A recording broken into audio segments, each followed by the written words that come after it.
John യുക്മയുടെ പ്രഥമ president എന്നുള്ള നിലയിൽ കഴിഞ്ഞ 2 വർഷക്കാലത്തെ താങ്കളുടെ പ്രവർത്തനത്തിനെ താങ്കൾ സ്വയം എങ്ങനെ വിലയിരുത്തുന്നു? എനിക്ക് പൂർണ്ണമായിട്ടും സന്തോഷമാണുള്ളത്, സംതൃപ്തിയാണുള്ളത്. കഴിഞ്ഞ 2 വർഷക്കാലം ഈ ഇല്ലായ്മയിൽ നിന്നുണ്ടായ സംഘടന എന്ന നില, അതായത് പുതിയതായി രൂപം കൊണ്ട ഒരു സംഘടന എന്ന നിലയിൽ അതിന്റെ പ്രാരംഭ ദിശകൾ പിന്നിട്ടു. പ്രാരംഭ ദിശകളിൽ വളരെ ഭംഗിയായിട്ട് വിജയം കൈവരിക്കാൻ സാധിച്ചു എന്നുള്ള നിലയിലാണ് എന്നോടൊപ്പം ഉണ്ടായിരുന്ന മുഴുവൻ ഭാരവാഹികളുടെയും വിശ്വാസം. ഞങ്ങളെ കൊണ്ട് കഴിയാവുന്നതിന്റെ പരമാവധി ഞങ്ങൾ ഓടിയെത്തുകയും അസോസിയേഷനുകളെ യുക്മയുടെ ഭാഗമാക്കുന്നതിന്റെ മുന്നോടിയായിട്ട് എല്ലാ അസോസിയേഷനുകളിൽ പോകുവാനും അവരുമായിട്ട് സംസാരിക്കുവാനും അതനുസരിച്ച് ഏകദേശം 53 അസോസിയേഷനുകൾ യുക്മയിൽ അംഗത്വം എടുക്കുവാനും ഈ കാലയളവിൽ സാധിച്ചു എന്നുള്ളത് വളരെ ഒരു ചാരിതാർത്ഥ്യമായ കാര്യമായിട്ട് വിജയകരമായിട്ട് ചിന്തിക്കുവാനായിട്ട് അല്ല അഭിമാനം കൊള്ളുവാൻ ഞാൻ ആഗ്രഹിക്കുകയാണ്. അവസാനമായി ശ്രീ വർഗീസ് ജോണിനുള്ളിൽ തന്നെ ഇതിന്റെ ഒരു യുക്മയുടെ ഒരു ബയലോ സ്വന്തമായിട്ട് ഉണ്ടാക്കുവാനും ഒരു നാഷണൽ തലത്തിൽ, ദേശീയ തലത്തിൽ, ഒരു രാജ്യത്തിൽ ആദ്യമായിട്ട് പ്രാദേശിക തലം മുതൽ നാഷണൽ തലം വരെ വളരെ ഭംഗിയായിട്ട് ചിട്ടയോടുകൂടി കലാ മേള നടത്തുവാനും പ്രഗത്ഭരായ കലാ സമ്പന്നരായ ഒത്തിരി യുവതലമുറയെ യുകെയിലെ മലയാളികളുടെ മുമ്പിൽ എന്ന് ഉപരി ലോകത്തിന്റെ മുമ്പിൽ അവതരിപ്പിക്കാനും സാധിച്ചു എന്നുള്ളത് വളരെ സന്തോഷവും ചാരിതാർത്ഥ്യവും നൽകുന്ന കാര്യമാണ്. അതില് അത്തരത്തിൽ വന്ന പല കലാകാരന്മാർക്കും അർഹമായ അംഗീകാരം ഇന്ന് സമൂഹത്തിൽ കിട്ടുന്നു എന്നുള്ളത് അതിനേക്കാളേറെ സന്തോഷപ്രദാനം നൽകുന്ന ഒരു വസ്തുതയാണ്.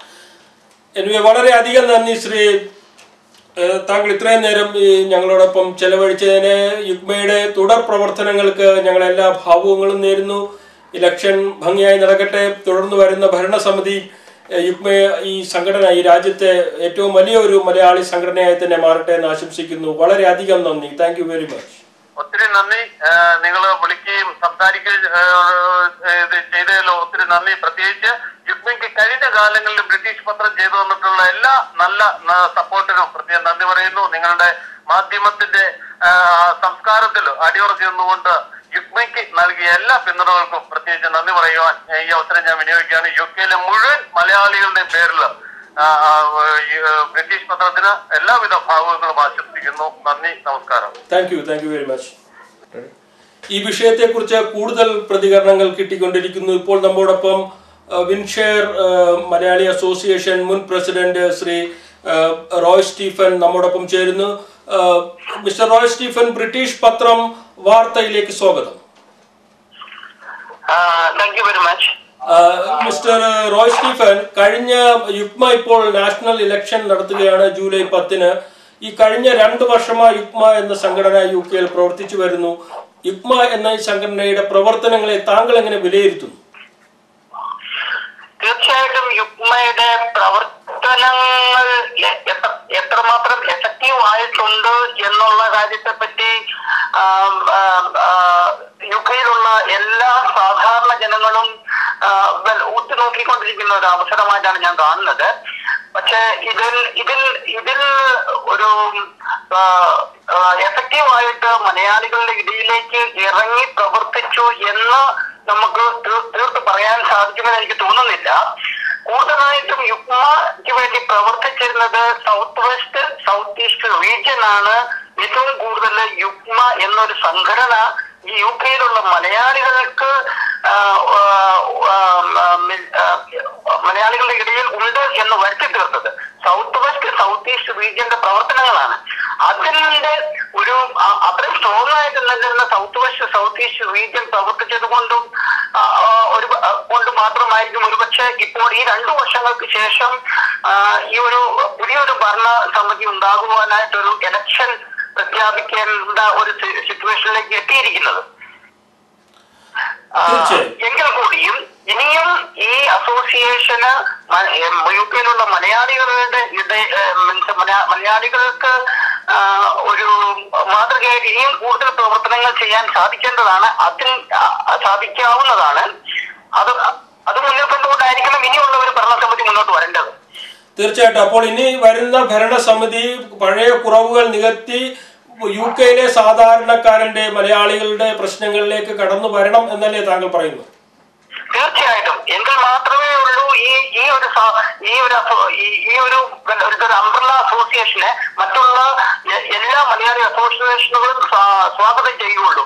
ഇപ്പോൾ ഒരു 51 അസോസിയേഷൻ ഇതിനകത്ത് ഓൾറെഡി മെമ്പർഷിപ്പ് ചേർന്നിട്ടുണ്ടെങ്കിൽ ഇനിയും ഇതിൽ കൂടുതൽ അസോസിയേഷനുകൾ വരണമെന്നുണ്ടെങ്കിൽ ഈ യുഗ്മ എന്ന സംഘടന ഈ അസോസിയേഷനുകൾക്ക് കൊടുക്കുന്ന പ്രവർത്തനങ്ങൾ, ഈ അസോസിയേഷനുകളെ സപ്പോർട്ട് ചെയ്യാനും ഈ അസോസിയേഷനുകളെ ഡെവലപ്പ് ചെയ്യാനും വേണ്ടി ഈ യുഗ്മയ്ക്ക് എന്ത് ചെയ്യാൻ സാധിക്കുന്നു എന്നുള്ളതായിരിക്കണം വരുന്ന കമ്മിറ്റിയോ വരുന്ന വരുന്ന എക്സിക്യൂട്ടീവ് കമ്മിറ്റിയുടെ മെയിൻ ഒബ്ജക്റ്റീവ്. വളരെയധികം നന്ദി ശ്രീ റോയ് സ്റ്റീഫൻ. താങ്കളുടെ ഞങ്ങളുമായി പങ്കുവച്ച എല്ലാ വിവരങ്ങൾക്കും ഒത്തിരി നന്ദി. Thank you very much.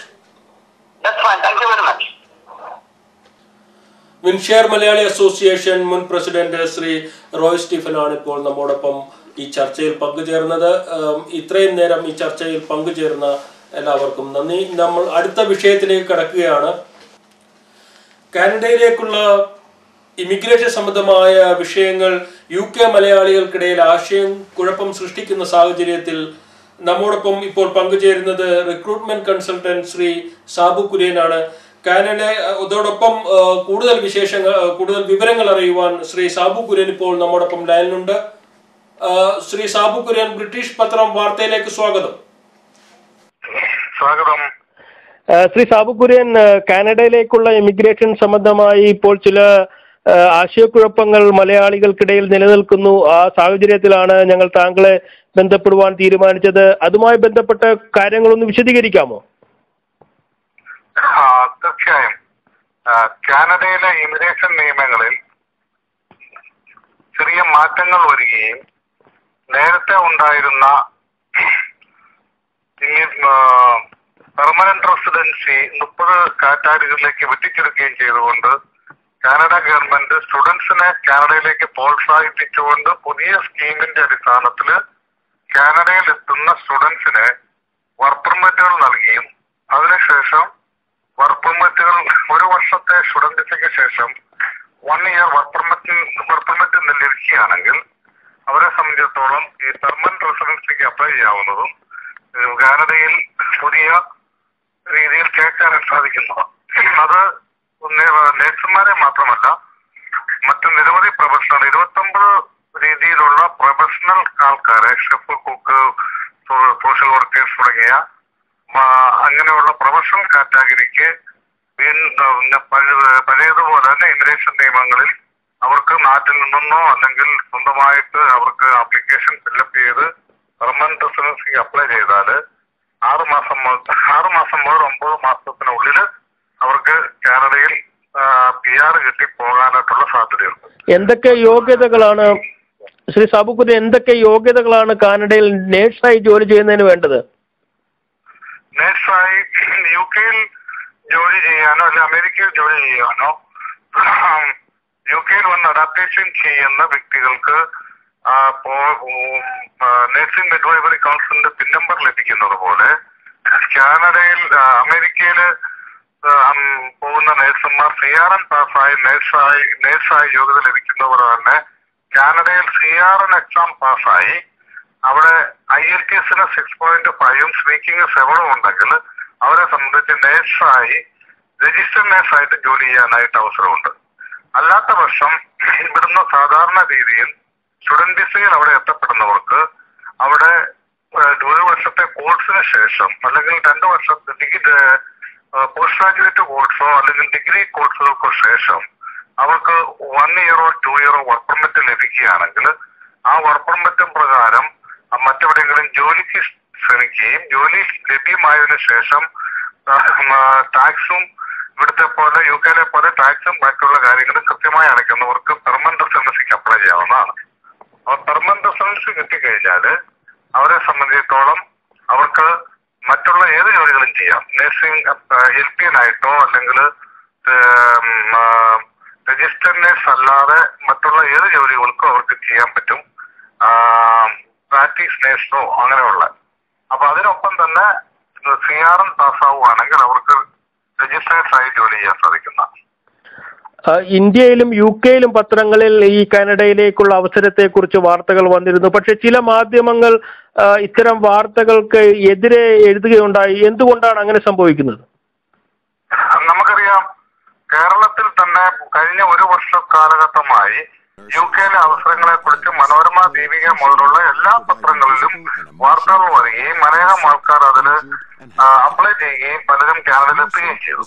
അപ്പം അടുത്ത കാലഘട്ടത്തിലായി UK-യിൽ വന്ന നിരവധി ആൾക്കാർക്ക് ഈ കാനഡയിലെ അവസരങ്ങളെ പറ്റി ചിലപ്പം മനസ്സിലാക്കാൻ പറ്റാത്തതിന്റെ അടിസ്ഥാനത്തിൽ വിശദമായ ഒരു കാനഡയെ പറ്റി ഒരു ലേഖനം ഞാൻ കഴിഞ്ഞ ദിവസം ഒരു പത്രത്തിന് കൊടുക്കുകയും ആ പത്രം അത് പ്രസിദ്ധീകരിക്കുക വഴി എന്നെ അല്ലെങ്കിൽ ആ പ്രസിദ്ധീകരണം മറ്റുള്ള പത്രങ്ങൾക്ക് ലഭിക്കാത്തതിനാണോ അതോ എന്നെ നമ്മൾ ചെയ്യുന്ന പ്രസ്ഥാനത്തിനോടുള്ള ഞാൻ ചെയ്യുന്ന കാനഡ ഇമിഗ്രേഷനിലോടുള്ള മറ്റുള്ള പ്രശ്നങ്ങൾ കൊണ്ടാണോ ഒരു പത്രം എന്നെ പറ്റി വളരെ മോശമായി എഴുതുകയും അത് കാനഡയിൽ അവസരങ്ങൾ ഒരിക്കലും അവസരങ്ങൾ ഇല്ലാത്ത രീതിയിലാണ് അതിന് അല്ലെങ്കിൽ കാനഡയിൽ പോയി കഴിഞ്ഞാൽ അവർക്ക് പിടിച്ചു നിൽക്കാൻ പറ്റില്ല എന്നുള്ള രീതിയിൽ റിപ്പോർട്ട് ചെയ്യുന്നുണ്ട്. അത് അടിസ്ഥാനപരമായും തെറ്റാണെന്ന് മനസ്സിലാക്കിക്കൊണ്ട് കാനഡയിലെ ഇമിഗ്രേഷൻ നിയമങ്ങളിൽ നമുക്ക് തന്നെ നേരിട്ട് കാനഡയിലെ വെബ്സൈറ്റിൽ നോക്കിക്കഴിഞ്ഞാൽ അറിയാൻ പറ്റും. അത് ഇത്തരം ആശയക്കുഴപ്പങ്ങൾ വരുമ്പോൾ ഒരു അംഗീകൃത റിക്രൂട്ട്മെന്റ് ഏജൻസി എന്നുള്ള രീതിയിൽ ഇതിന് വ്യക്തമായ ഒരു മറുപടി കൊടുക്കേണ്ട ബാധ്യത നിങ്ങൾക്കുള്ളതല്ലേ?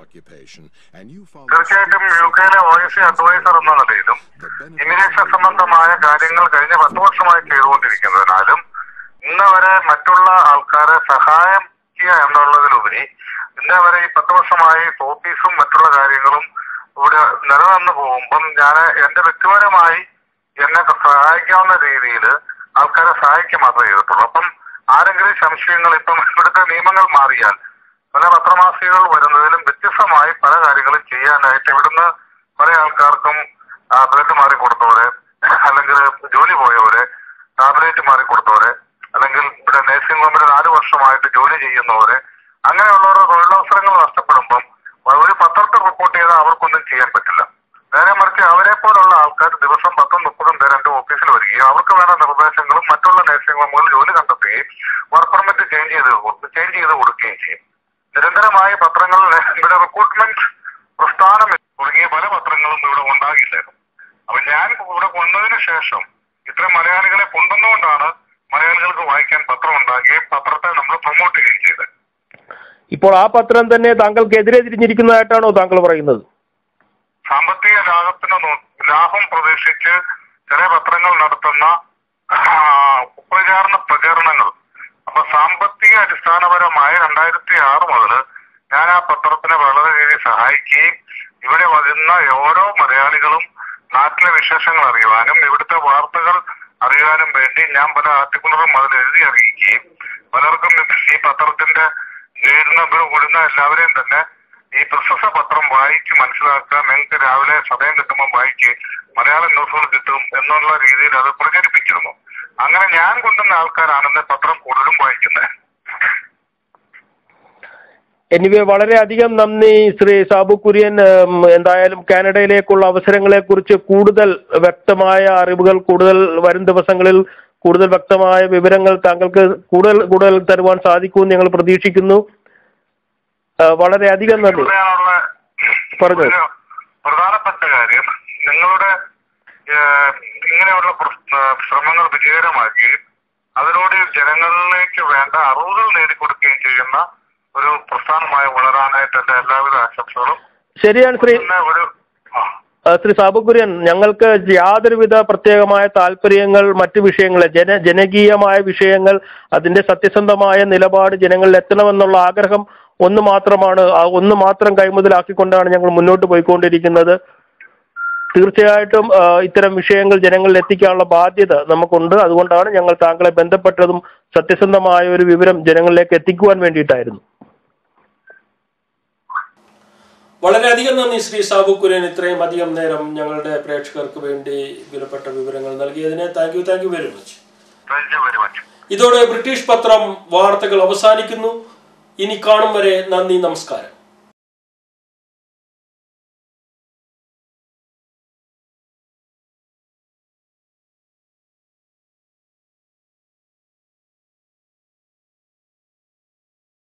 നന്ദി.